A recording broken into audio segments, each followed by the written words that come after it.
The Conscript and the Freedom Fighter, originally published in the Americus Times-Recorder, April 22, 2020.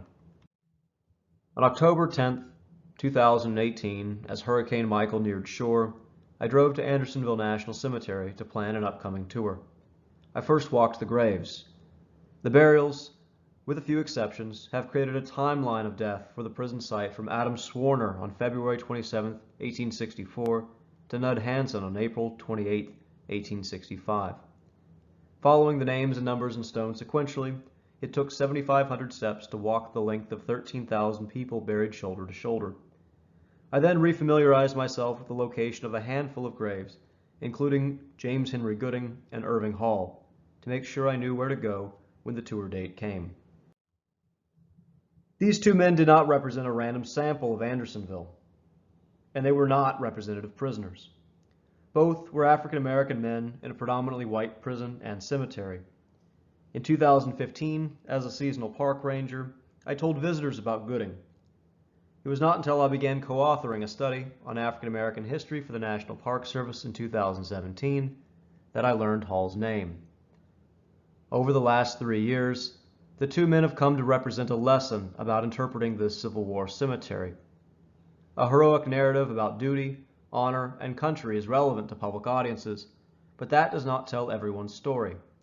Some histories are more provocative, more painful, and redefine those key words as the story challenges our perceptions of the past. There were two stories of James Henry Gooding's early life by the time he enlisted in the 54th Massachusetts Infantry. When he married Ellen Louisa Allen in September 1862, Gooding claimed to have been born free in Troy, New York, to James and Sarah Gooding. Those were his parents' names, but the family never lived together in New York. Gooding was instead born in North Carolina to an enslaved mother. His father, a white man, purchased Gooding's freedom and brought his son north in 1846, dropped him off at the New York Colored Orphan Asylum. 5 years later, according to Douglas Edgerton, Gooding's father purchased Sarah's freedom, and the two married in North Carolina. By the mid-1850s, Gooding sailed on whaling ships out of New Bedford, Massachusetts. As former Andersonville Park Ranger Chris Barr writes, the maritime world was a freer place.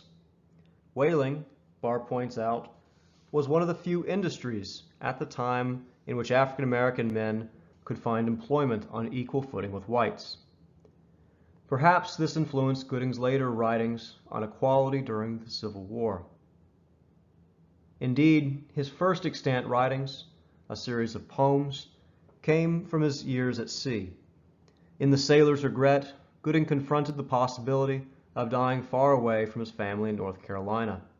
He concluded, "Well do I know that many a wild rover has craved a grave 'neath the wide rolling deep. But as for me, when this weary life is over, in my own native land I want to sleep."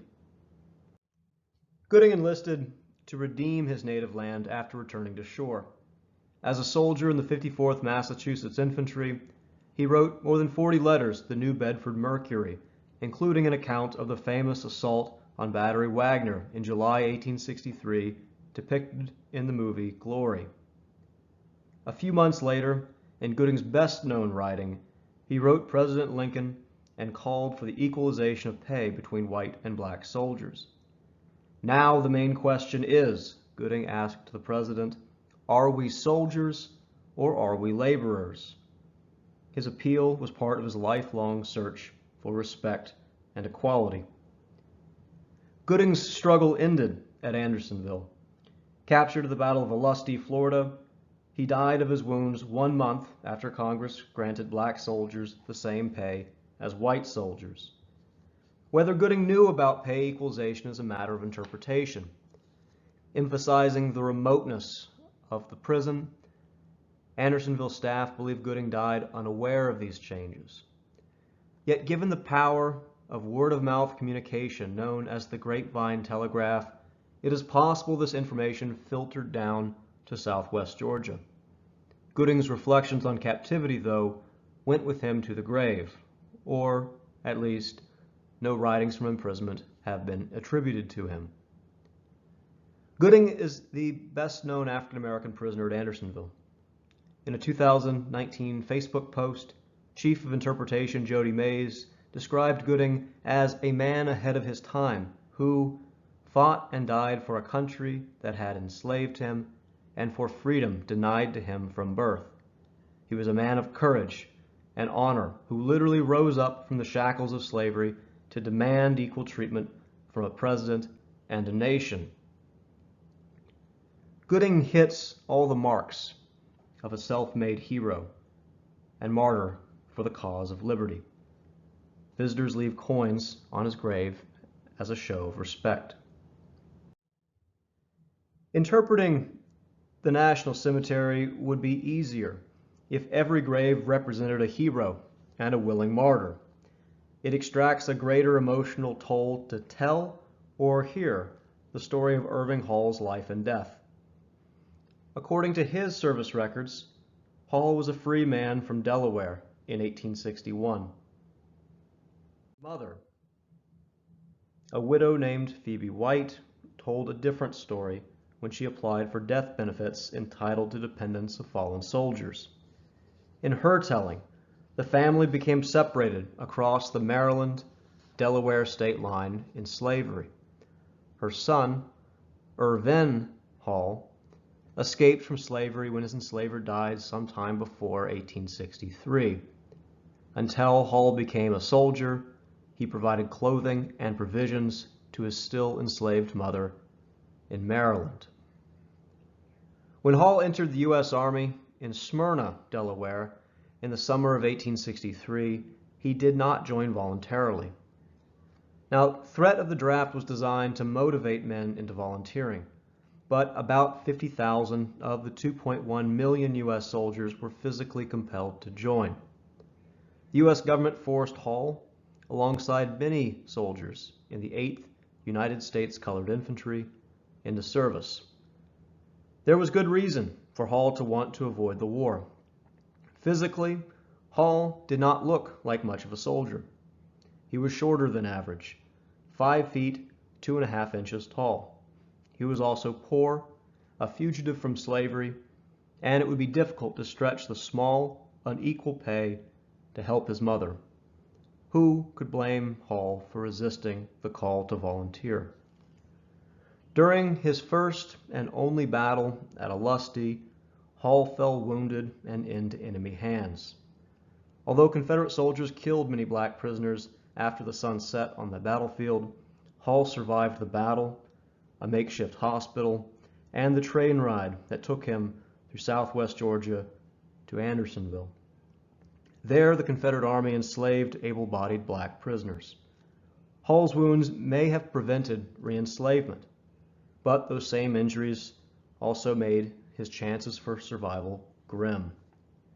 On April 24, 1864, Hall became the first black prisoner of war to die at Andersonville. He was about 21 years old. Conscription by the U.S. government was one violence committed against Hall. Another came in his wounding, his imprisonment, and his death at the hands of Confederate soldiers. A third moral tragedy took place after the Civil War. Claiming that Phoebe White could not show proof of material support from a son separated by slavery and distance, the U.S. government rejected the widowed mother's pension claim. Histories are neither neutral nor separated from the time and place of their production. Historic site interpretation may feel safe when it does not confront a learner with troubling history and moral ambiguity. Gooding's death was tragic, but not in vain.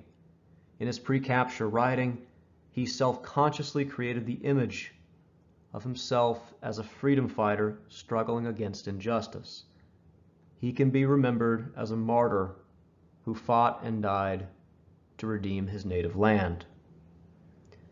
The grave of Irving, or Irvin, Hall does not offer us as clear a moral resolution. Hall may have been as much a freedom fighter by the time he died as Gooding. But to the U.S. government, his motivation was irrelevant.